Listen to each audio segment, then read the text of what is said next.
बच्चों good morning. इसके पहले मैंने आपको ये समझाया था कि प्रेस करते समय हमें क्या क्या सावधानियां बरतनी चाहिए, और आज हम आपको ये बताएंगे कि प्रेस करने के उपकरण तथा सहायक सामान क्या क्या है। कि ये सामान यदि हमारे पास है तो हम लोग कपड़ों को बहुत अच्छे से प्रेस कर सकते हैं।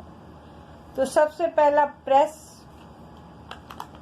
तैयार परिधान में प्रेस करने से जब क्रीज, प्लेट्स आदि निश्चित स्थान पर बन जाते हैं तो परिधान में सुंदरता आती है। आपने देखा होगा कि कोई भी टेलर कपड़ा सिलने के बाद जब तक उस पर प्रेस नहीं कर लेता वो आपको नहीं देता, क्योंकि आपको लगेगा कि क्रीज अच्छी नहीं आ रही।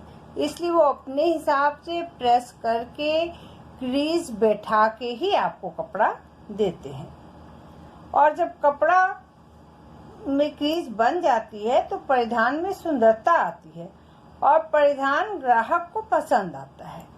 कटाई से पहले कपड़े की सिकुड़न दूर करने के लिए सिलाई करते समय तथा सिलाई को समाप्त करने के पश्चात कपड़े में सुंदरता तथा फिटिंग लाने के उद्देश्य से प्रेस की जाती है। प्रेस के प्रकार। प्रेस कई प्रकार की होती है। जैसे पहला है सॉलिड प्रेस। कोयले की प्रेस को सॉलिड प्रेस कहा जाता है। इसका प्रचलन प्राचीन काल से ही चलता आ रहा है। यह भारी लोहे की प्रेस है।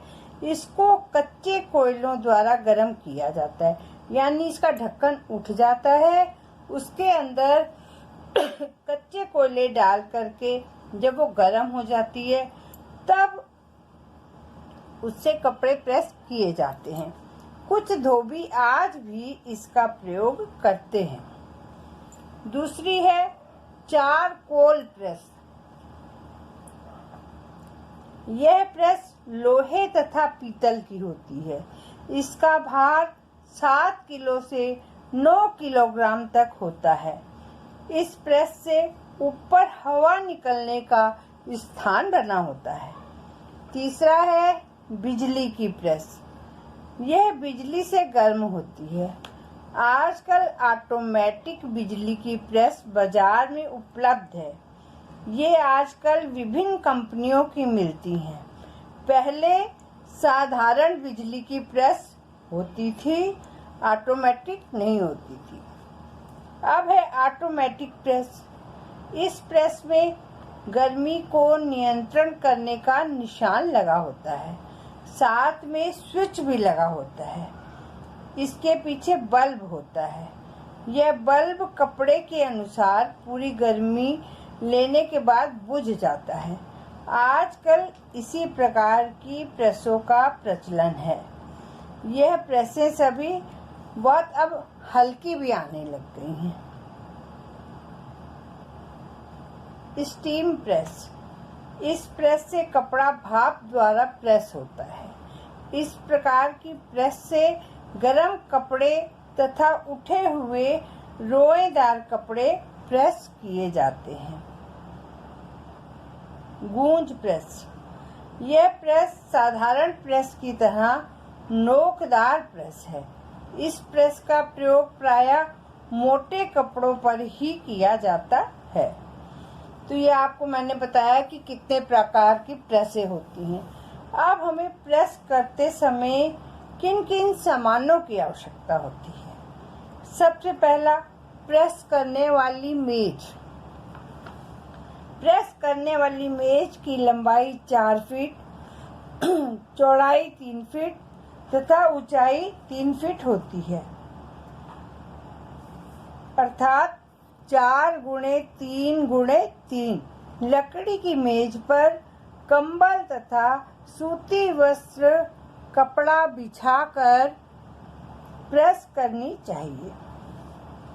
अब आपका है डुप्लेक्स बोर्ड।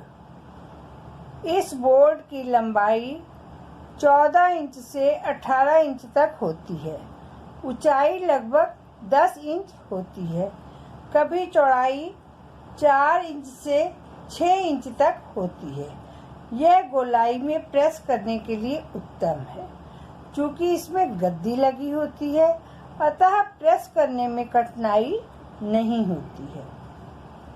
नीडल बोर्ड, यह 14 इंच लंबाई तथा 10 इंच चौड़ाई का बोर्ड होता है। इसमें जाली लगी रहती है।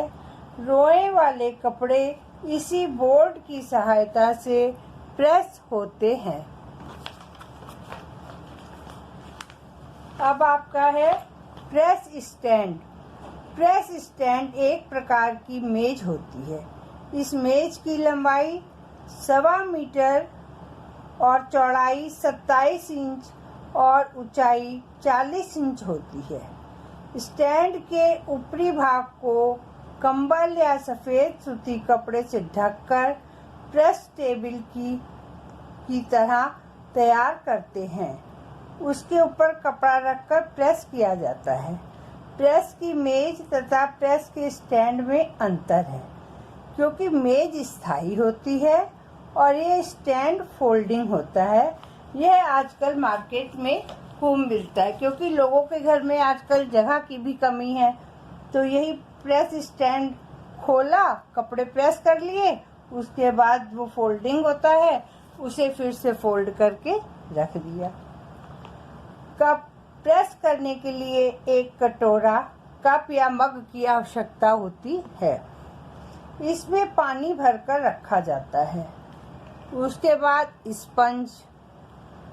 स्पंज को गीला करके निचोड़कर प्रेस करते समय कपड़ों में नमी प्रदान की जाती है। डैम्प कपड़ा, नमी युक्त कपड़े को डैम्प क्लॉथ कहते हैं।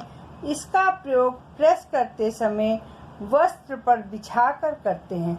जैसे उस दिन मैंने आपको बताया था कि रेशमी वस्त्र के ऊपर डैम्प कपड़ा बिछाकर ही प्रेस करना चाहिए। ऊनी कपड़ों पर भी डैम्प कपड़ा, यह मलमल के कपड़े के समान पतला कपड़ा होता है। इसको भिगोकर उनके ऊपर बिछाकर ही प्रेस करना चाहिए, जिससे कि कपड़ों के रोए नहीं जलते हैं। हैंगर, दर्जी कपड़े को सिलने के पश्चात प्रेस करता है और फिर हैंगर पर लटका देता है, जिससे कपड़े की प्रेस खराब ना हो और कपड़े को तुरंत पहना जा सके। बच्चों, आज मैंने आप लोगों को कपड़ा प्रेस करते समय किन किन सामानों की आवश्यकता होती है इसके बारे में समझाया। अब इसके बाद आपको आगे का कल पढ़ाऊंगी।